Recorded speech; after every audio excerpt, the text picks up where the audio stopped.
काळा बावळा वाटणारा, रोजचेच पण स्वच्छ कपडे घातलेला अमोल खुशीत होता. आज त्याला मोठ्या पाहुण्यांच्या हस्ते खूप बक्षिसे मिळणार होती.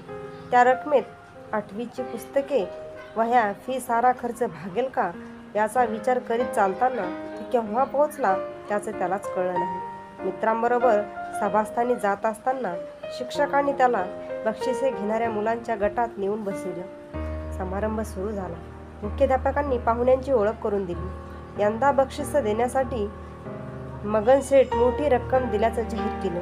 त्याचं औदार्य, व्यवसाय सगळं सांगितलं. मुलांची चुळबुळ सुरू झाली म्हणून आवर्त घेतलं. बक्षिसांची यादी वाचली जाऊ लागली. मुलं क्रमाने बक्षिसे घेऊ लागली. अमोलचं नाव पुकारलं गेलं. त्याला सर्वोत्तम विद्यार्थ्याला मिळणाऱ्या बक्षिसासह 5-6 बक्षिसे मिळाल्याचं सांगितलं. अमोल व्यासपीठाकडे जाऊ लागला. मित्रांच्या टाळ्या सुरू झाल्या. पाहुण्यांकडून बक्षिसे स्वीकारण्यासाठी हात पुढे न करता ध्वनिवर्धक पुढे ओढला.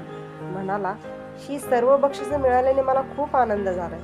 पण मगन शेठनी पैसा मिळवलाय गुटखा विकून. त्यांच्या मुलानं माझा मित्र सुहासच्या भावाला गुटख्याची सवय लावली. जिभेचा कर्करोग झाला त्याला, त्यातच तो गेला. गुटखा वाईट असतो. मुलांना त्याची सवय लावणारे, तो उपलब्ध करून देणारे वाईट असतात. गुटख्यावर मिळवलेल्या पैशांचं बक्षीस मी स्वीकारू शकत नाही. मला माफ करा. सगळे स्तब्ध झाले. अमोल परतला. पण पाहुण्यांनी त्याला परत बोलवले. शाबासकी दिली. अमोल हिरा असं संबोधून त्यांनी स्वतःच्या खिशातून 500 रुपये बक्षीस दिले. तात्पर्य, मुलांना अमोलसारखे विचार व्हा असा संदेश दिला.